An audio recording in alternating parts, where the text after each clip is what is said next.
I'm Jane Copier, and you're listening to Happy in the Middle, a podcast for Christian women who want to make the second half of life the best half.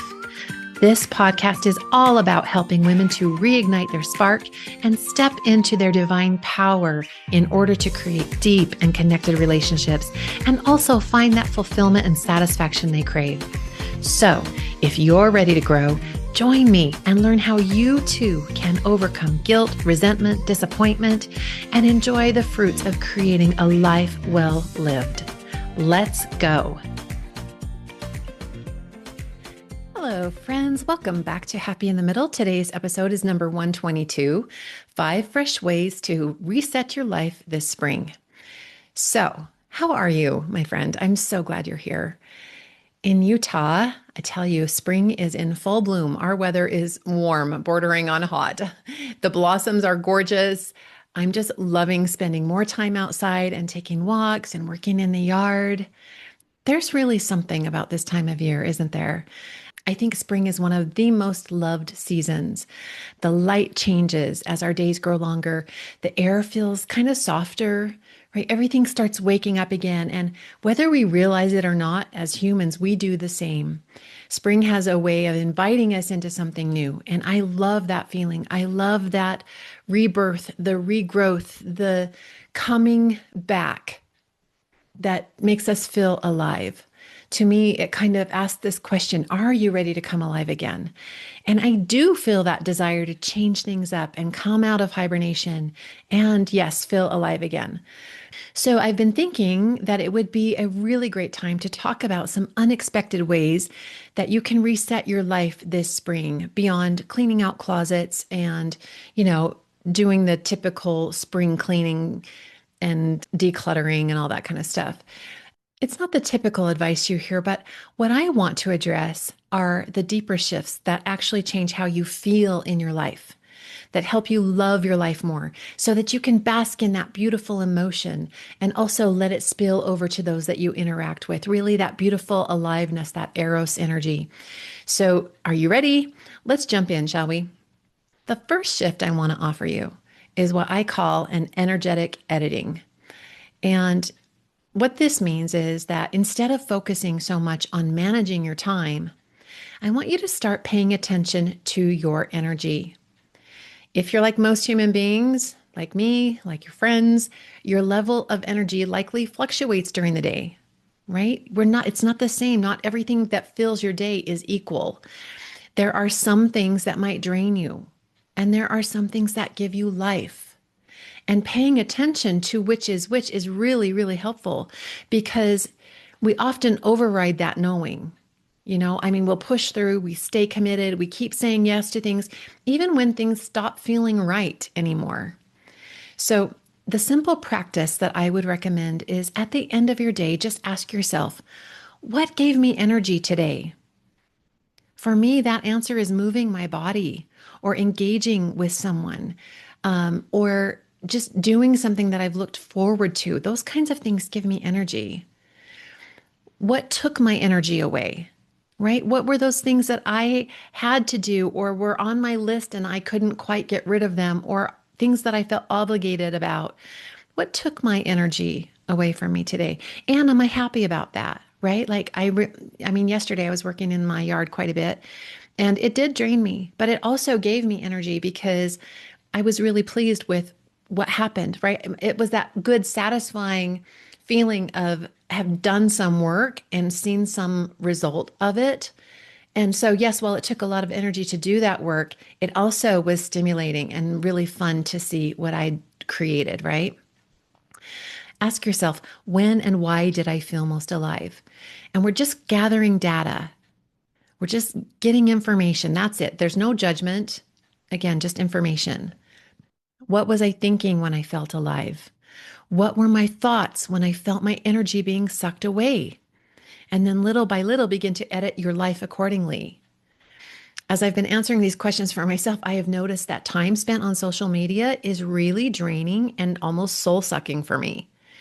It is so easy to tell myself, hey, I'm just going to take a quick look at this thing. And then half an hour later of scrolling, I kind of wonder where the time went. And I feel just this drain this lack of life, this soul sucking energy. So this is an edit I need to make in my own life. What's yours? Right? This doesn't have to be a dramatic thing. You don't have to do it all at once. But I think it requires being honest with yourself and really discovering what accrues to the good in your life and what depletes you, and then making those adjustments accordingly.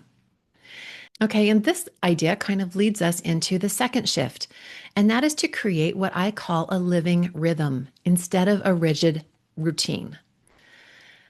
I think if I'm being really honest, at this point in my life, I'm 57, right? I do feel a tug to slow down a bit. I feel a tug to be more intentional about enjoying every day that I am blessed to live, right? I just think routines can start to feel a little suffocating, especially in this season, for me at least. If you notice nature, spring doesn't operate on a real tight schedule. Just like all of the other seasons, it moves, it breathes, it adapts. Sometimes we have more weather than others. Sometimes things bloom, sometimes they don't. I mean, I feel like in Utah we've had zero winter almost this year.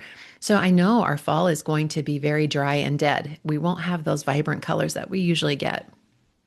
But it adapts, right? Things are always moving in creation. And I think we forget sometimes that we're allowed to do the same, that we don't have to be the same every year after year. So my idea is that instead of structuring your day by tasks, try thinking about it in terms of rhythms. When does my body need more peace? When does it need more activity? When does it need more creation? What does my brain need? Right? I really use my mornings as a time for grounding. Right? I nourish my body by drinking a lot of water, taking my supplements, taking a morning walk and stretching, incorporating my gratitude practice, and spending time in prayer and meditation. This is so restorative to me. It is grounding. It helps settle me down so I can focus on the other things that I need to during my day. And I actually really love the fact that I don't have to rush to get the kids off to school anymore. Right? I'm in charge of me, and that's about it. My husband gets himself off to work. I don't even have to do that, right? So I'm really enjoying this season of more choice in how I use my mornings. Then, after I've had this calm morning and I've really grounded myself, I'm ready for a period of creation and engagement. Right? My mid morning to mid afternoons are the perfect time for me to work. It's when I'm most productive. It's when I get things done. I get my podcast done. I talk to my clients. This is my opportunity to really create and use my brain in the most effective way. And then by late afternoon, it's time to let my brain rest and I can move my body again. I go to the gym, I work out and feed my body, nourish my body that way. And then, of course, my evenings in this rhythm are then spent connecting with my spouse, with my neighbors, resting, whatever my body's calling for at this point of the day. It's a rhythm of grounding, creation, movement, and rest. And it feels so nourishing. Let your days have a flow, whatever that looks like for you. When you think of it in terms of rhythm instead of a schedule, it still gives you structure without taking away your freedom. I love this idea. And I love the scripture in Ecclesiastes 3, verse 1. It says, "To everything there is a season and a time to every purpose under the heaven," right? Let yourself have these rhythms that feel nourishing, that feel grounding, and more specifically, feel like they are right for this time and season in your life. Okay. This next shift might be a little uncomfortable, but also really freeing. So, you perfectionists, listen up. This one's for you. This spring, I want you to let something be easy. So many of us are addicted to the grind, especially as women, man. We've been conditioned, honestly, to choose the harder path, to excel, to go, to prove ourselves, to impress other people, to make things more complicated than they need to be, right? Are you the queen of this? Raise your hand if that's you. What if we just trusted in the truth that I love Adam Miller expresses this so beautifully, that love is the law, not the reward, meaning that there's nothing we can do to make ourselves more worthy of love. God loves us unconditionally because of who they are, not because of our efforts to be what we think we should be in order to earn love. Right? In Proverbs 3, verses 5 and 6, it says, Trust in the Lord with all thine heart and lean not unto thine own understanding. In all ways acknowledge him, and he shall direct thy paths. So here's the question I want you to sit with, okay? What would it look like if this were easy? Or what would make this more fun? And then let it be. I found myself in this place this last few days. We had a dinner party that we were invited to, and I'd signed up to bring this dish that I make, and it requires some effort and some shopping and takes quite a bit of time to make. And I just got to the point where I was like, you know what? I could do that. I could fit it in, but it's going to require some hustle, and it's going to require that I work a little bit more than I'm feeling like I have energy for right now. And so, you know what? I changed the plan. I decided to take something else. I went to Costco. I picked up something that would work, and I took it to the party, and no one said a thing. No one was judging me. No one was saying, "Oh, you said you were going to bring this and you brought this." Like everybody was happy. They didn't care one bit. And you know what? It was a much more peaceful day for me because I allowed something to be easy. So maybe this looks like asking for help a little sooner or letting something be good enough like I did for my dinner party, choosing a simpler solution. I think a lot of us think that ease is laziness, and I want to offer that perhaps it's not. Maybe we need to change what we think about ease. I believe that allowing yourself to make things easy at times is actually a sign that you're learning to trust yourself, right? What can you let be easier in your life? It's really something to think about and answer for yourself and just make a small shift, right? You don't have to incorporate this in every area of your life, but it's certainly worth looking at and saying, where do I push myself harder than I need to? And what is sucking the energy and joy from my day that if I allow myself to choose an easier path, will make me a more joyful and more loving human? Okay, the fourth shift is kind of a fun one. It's to become a noticer of beauty. And I know that might sound really simple, but it's actually harder than you think and something that can be super powerful in your life, right? Because our brains are constantly scanning for problems. It is much easier to focus on the weeds instead of the flowers. It's so much easier for us to see the flaws in other people than to see their goodness. And most of the time, we are moving so fast, thinking so much, doing so much, that we miss the beauty that's right in front of us. And this is why it matters. Beauty has a way of softening us. It has a way of grounding us. It has a way of reminding us that life is happening right now in this moment. The birds are singing, the trees are budding, the sky is ever changing. And if you'll make it a point to see beauty everywhere you look, you will find it. And what this does for me is it makes me feel spoiled rotten by a creator who wants the best for me. I feel so loved. When I see beauty, I think thoughts like, wow, God loved me enough to make this beautiful world. It makes me feel cherished, right? It's so much easier to think good thoughts when we are allowing ourselves to focus on what's beautiful. So try this. Each week, choose something to notice, right? Maybe it's color. Maybe it's the light or the sky. Maybe you want to focus on the sunsets or the sunrises. Maybe it's just being out in nature and seeing the plants. What about just being around people? Can you look for the beauty in other people, even those that you might find annoying if you're not focusing that way?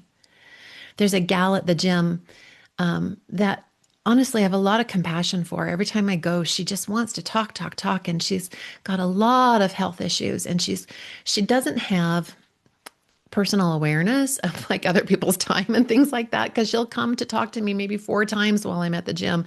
And it's very distracting because I'm the type of person I want to put my headphones in, I want to go get my workout in, and I want to be done. I don't want to socialize. I don't want to talk to other people. I just want to go work out, listen to a podcast or something, and then be done. But I noticed when I was paying attention and trying to see the beauty in her and just seeing, you know what? this is a person who's lonely and really needs a friend. It calmed my brain down from criticizing her. It calmed me down from being put out that she was, interrupting my schedule. But just noticing that this is a daughter of God who has a need. And it's such a small thing for me to take a few moments to pause and listen to her. And if I do that, I mean, I don't even say anything. I just listen and say, "Oh, I'm so sorry you're going through that. Hope things get better," or whatever it is, and then I go on with it. But otherwise, I go home and I'm really annoyed and I would be critical and I'd be thinking things like, I can't believe she can't learn that people don't want to talk to her at the gym. These are all thoughts in my brain. And if I'm looking for the beauty, the thoughts in my brain are going to create a much better life for me. And it might even make her life a little better too. So as you go about your day, let yourself see it, right? This small shift can bring so much more presence and joy into your life. All right, and now the last one. And this one might be my favorite. I don't know. I kind of love them all. But this spring, I want you to reintroduce yourself to yourself. Because just like me, today, you are not the same woman that you were a year ago. You have grown in many ways. You've stretched. You've experienced things that you've never experienced before. And sometimes we don't take the time to actually meet this new version of us that exists now. We keep thinking of ourselves as the 10-year ago person, right? So get curious. I love Romans 12, verse 2. It says, be transformed by the renewing of your mind. What does that mean to you? Renew your mind. Ask yourself, what do I enjoy now? What doesn't fit me anymore? I mean, at my age, there are certain things I know I'm not going to do anymore. And some of them are I'm at peace with. Some of them are a little sad for me. But, with my health issues, I probably am not going to water ski ever again. The last time I did it, I'll wake surf, but the last time I water skied, I fell, I hit my head on the water and I had vertigo for a few days. It was just I'm just not really willing to risk that injury anymore. There are things that don't fit me anymore and I'm just going to let them go. Right? There are clothes that don't fit, decorations in my home that don't fit, thoughts and beliefs that I have about myself and other people that don't fit anymore because they change too. What can I let go? What do I need to revamp? Right? What am I craving more of? And then this is important. Honor one of those answers. You don't have to focus on all of them, but these are good things to be aware of, things to notice. Even in a small way, it's a way of honoring yourself and your growth and making room for that future version of you as well. Because this is how you stay connected to who you're becoming, who you'll be next. I love this idea of getting acquainted with myself now and thinking about what I want to do so that I can become that future version of myself too. Okay, my friends, as we step into this beautiful new season of spring, I just want to remind you, use all of these shifts or one of these shifts or a few of them, but you do not need to overhaul your entire life. You don't have to get everything right. Just stay open and incorporate those small shifts that will have a big impact on the quality of your life. If one of these ideas stood out to you today, just start there, right? Let it be simple. Let it be gentle. And trust that your efforts that you make now are going to bless you exponentially. I am so glad you're here. So glad you're part of my community. I just am so thankful for your presence in my circle. And I would say if this episode resonated with you, I would love it for you to share with someone you love or just take a moment to leave a review. It really helps this message reach more women who need it. And I swear there is nothing that makes me happier than helping women find more joy in their lives. It is my passion and my purpose. I love you all. Have a beautiful week, and I will see you again next time. Bye now. Hey, if you are ready to get unstuck and make your midlife amazing, be sure to hit that subscribe button so you don't miss an episode. And I want to invite you to join my Empty Nest Academy, where you will learn how to transform your mind, your relationships, and your life. Come free yourself of regret and disappointment and be so much happier. Listen, sis, we've got one shot at this big, beautiful life. Let's make it amazing. Go to janecopier.com, that's JaneCopier.com, and sign up today. And if you're not sure what's right for you, book a free consultation with me and we'll talk it over together. And we'll make sure to get you on the path that serves you the best. See you inside.